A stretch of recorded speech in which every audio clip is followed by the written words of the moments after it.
Welcome back to another Bellator fight prediction video. In this video, I'll be predicting some of the key fights for Bellator 228, Pitbull versus Archuleta.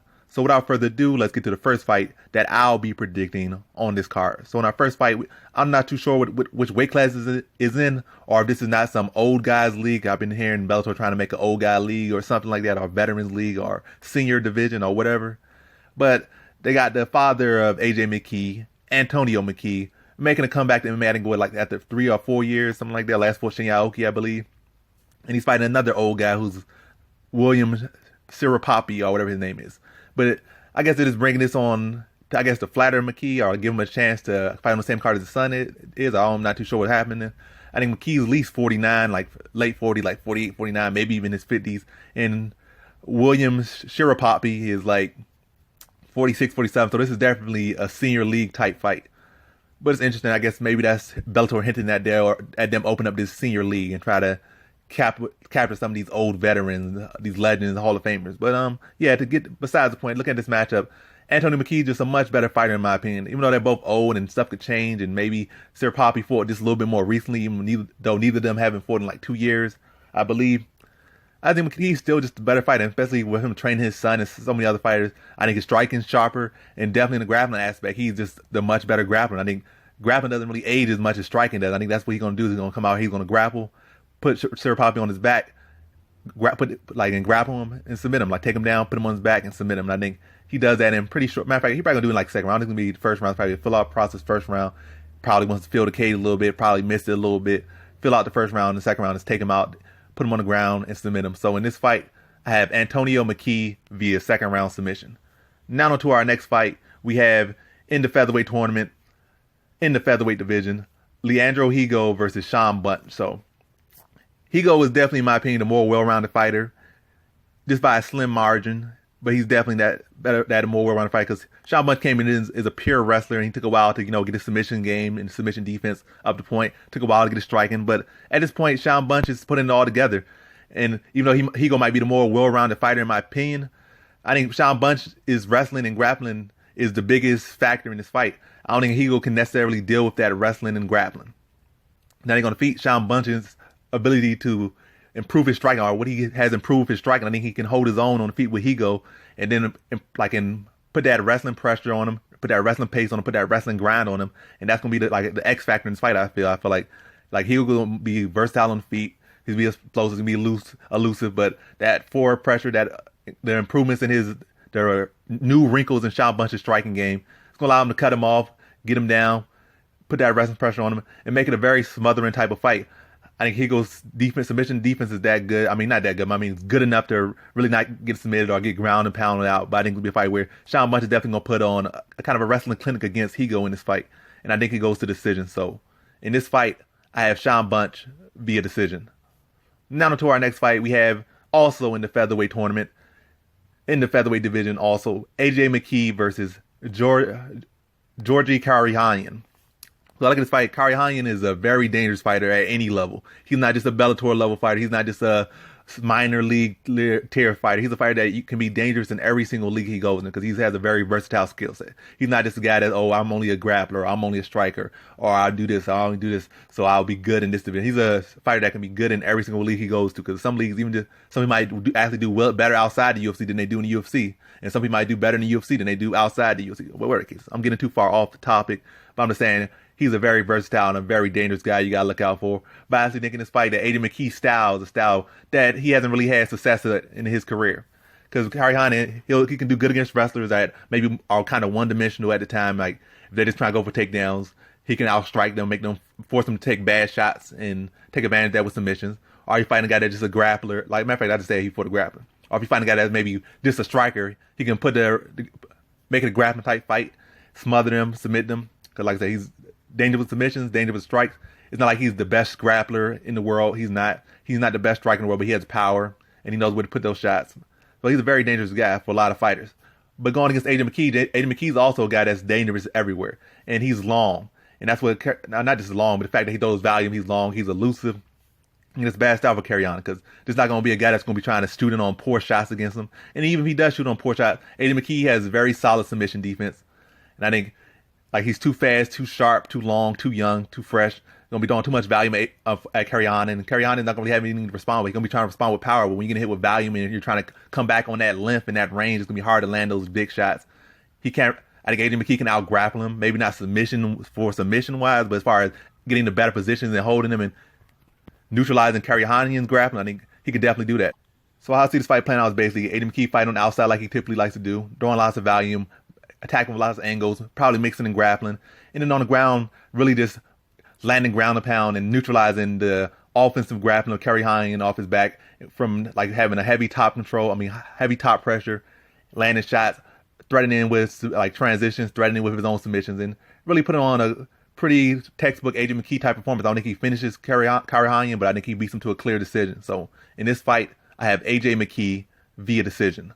Now on to our next fight. We have in the featherweight division, also in the featherweight tournament, we have Daniel Weichel versus Saul Rogers. So Saul Rogers, you do not know, he's the guy who should have won the that season, like with that international season of the Ultimate Fighter that had Artem Lobov on there and that other blinking guy, I forget his name right now. He beat the blinking guy, but because of some visa issues, the blinking guy got brought back in and he won the house.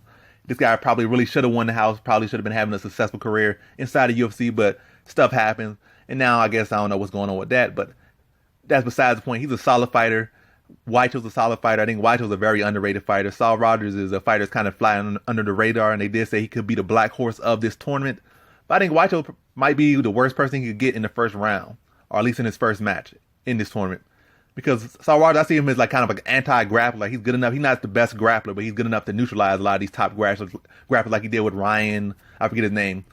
But yeah, the Ryan guy, I'm forgetting his name like a mug right now, but he's a very solid grappler. He's able to neutralize his grappling. You can see that's what type of fighter he is. He has the power, the strength, and the grappling skills to neutralize other grapplers, and he could be maybe some like what's called world-rounded fighter, but a fighter like Weichel, I see, who just has a significant striking advantage over him.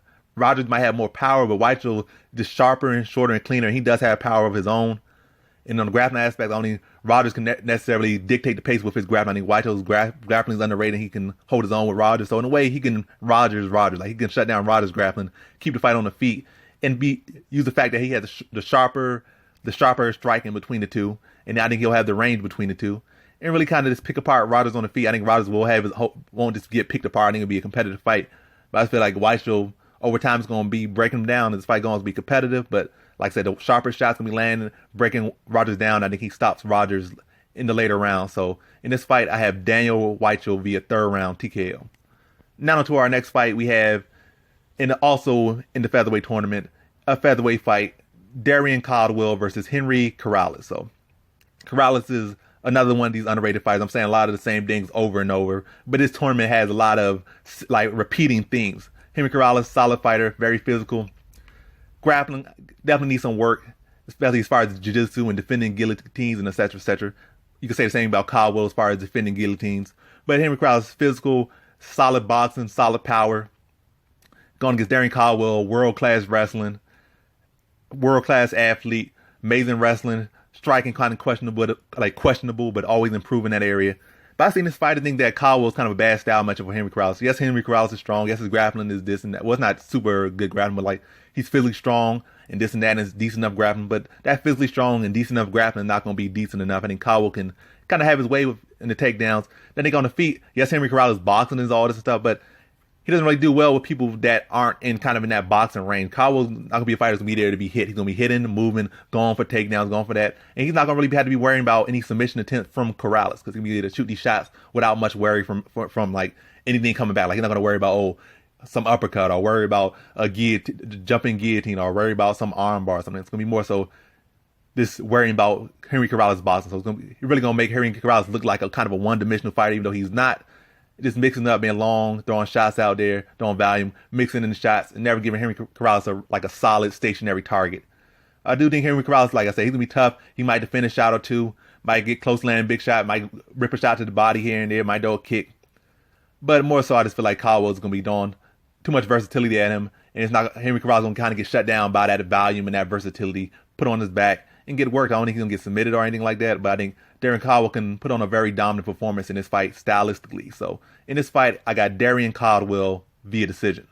Now on to our co-main event, we have in the middleweight division, former Bellator middleweight champion Gegard Mousasi versus former UFC light heavyweight champion Lyoto Machida. This is a rematch of a fight that happened, 5-6 years ago, and even then Machida was kind of questionably out of his prime back then, and now Machida's like 40 something right now, and Mousasi's about 33, 34, something like that. So Mousasi's definitely closer to his prime. As a matter of fact, before his last loss, we probably were saying this was the best Mousasi we have ever seen. So roughly one of the better Mousasi we've ever seen versus Machida, who's been looking questionable. He managed to get 2 wins in Bellator right now, 2-0 in Bellator, but still kind of questionable. That Carvalho fight was very close. Got hurt in that fight a little bit. We're going dealing with the sharpened Mousasi. And stylistically wise, Machida getting older and being a fighter that relies heavily on his mobility, I think it's going to kind of bode well. It won't bode well for Machida in this fighting. Mousasi would be able to use a jab as a range fighter to get in on the inside, rip it to the body, attack Machida's leg, and take away whatever mobility Machida still has left in this twilight of his career. And kind of like the second Uriah Hall fight, not really play into Machida's game of like this let him strike. Just getting in on the inside, and we get on the inside. Don't try to shoot from the outside, because then you could get caught with flashy stuff, get caught with flying knees, like kind of like Michael Sonner did. But kind of get in the clinch and work from takedowns there, like get in, jab, mix it to the body, tack legs, take away the mobility of Machida, then get some body lock clinches where there really aren't too many counters for that, except grappling wise counters. And at this point, I think Machida does have good hips, but they aren't what they used to be. So I think Mousasi could definitely take advantage of him in that clinch, or maybe even mix it from that clinch to go down to a double leg or single, switch to a double or single. And I think in that area, he eventually, like, pretty much my thing I see this fight playing out, Machida being mobile, he will be tricky for a little bit. But eventually Mousasi's pressure is going to break him down. Pressure and landing the shots in the right places at the right time. This accumulation, wear on him, and then get him to the ground. And Mousasi, I just feel, is the much better grappler. We've seen his ground and pound improve, seen his wrestling improve. I just think he gets him to the ground eventually, like around the second round, pounds him out, and gets a second round submission. So in this fight, I got Gegard Mousasi via second round submission. Now on to our main event, we have in the featherweight tournament as well, in the featherweight division as well. Featherweight division, Patricio Pitbull Fiere versus Juan Archuleta. So Juan Archuleta pretty much came semi out of nowhere, really not nowhere, but as far as to the title picture, he kind of came out of nowhere. Like, he's been around for a minute, he's been competing, he's been getting his grinding and stuff, but he didn't really become into the picture until the Eduardo Dantas fight. It was fights where you're like, oh, this guy can challenge for the title, he looking good, he looking solid. But the Eduardo Dantas fight was the fight that put him in this position right here. And now he's fighting not only the champ of this division, he's fighting the champ, so the lightweight champion in the featherweight champion. So he's getting a big position right here. And I think he has a style that can definitely upset Pitbull. But I'm not going to go with him in this fight, but he definitely has a style that can definitely cause some issue and potentially pull off an upset and really put him in a real good position in the whole tournament. So in this fight, you got Pitbull, solid fighter, heavy hands, heavy hooks, one of the hardest hitters in this division. Matter of fact, probably overall pound for pound, one of the hardest hitters in the sport, not just Bellator, and all of sport. He has power for days. Nasty guillotine, physically strong, well-rounded, scary dude. What I feel where the opportunities present themselves for Archuleta is that Fiere, he has all this talent, all this power and athleticism, etc., etc. And sometimes when people have that stuff, they make technical mistakes, but they get away from them because they're so athletic, so dangerous, so fast. Like, his shots have, like, sometimes fall in love with the hook and have these opening and gapping shots, where on Juan Archuleta, he might not necessarily be the most powerful puncher. He is a powerful puncher, but he's not necessarily the most one-punch knockout artist guy. But his shots are very sharp. His technique is very sharp. His footwork is very sharp. Everything kind of flows and blends into each other. It's not like just come out like a bull and just swing on somebody, try to knock them out. Like, I'm not saying Fiore doesn't have technique, but I'm saying he gets away with stuff sometimes because he's like, oh, I got this power, I'm going to hit him. They're going to react. They're going to go down, give me their neck or something like that. But I feel like watch Archuleta, like, everything, he try to focus on technique first, whereas Fiore kind of lets that go out the window at times. But like I said, I feel like Juan Archuleta is a solid striker, and that's probably his best opportunity. But I feel like Fiore is the more well-rounded fighter. Archuleta's grappling is solid. He's solid all around, but I think Fiore is just a much stronger fighter, much more physical fighter. I think on the grappling aspect, I think he's the much better grappler. I think he can take him down, win the wrestling battle, win the grappling battle, win every single battle there. And he has used in the past when he was losing striking matches. I think if that is the case, I think he will definitely mix in grappling. So I see this fight kind of being a firefight, both making sharp shots. But I think when Juan Archuleta starts to kind of sneak up with his technique a little bit on the feet, I see Fierre, being the champion that he is, mixing in the grappling and start to work on Juan Archuleta on the ground, wear him down, take him down, go to his body, threaten with submissions, wear him out. Then I think eventually, as the fight goes on, keeps mixing that grappling, mixing on the feet. It's going to be a full MMA fight from the feet to the ground. But I see, as the fight goes on, like in that fourth round, I see him breaking him down on the ground and finishing with some ground and pound. And then eventually getting the submission over Juan Archuleta in the fourth round. So in this fight, I got Patricio Pitbull Fierre via fourth round submission. And that concludes my fight predictions for Bellator 228, Pitbull versus Archuleta. And as always, thanks for watching.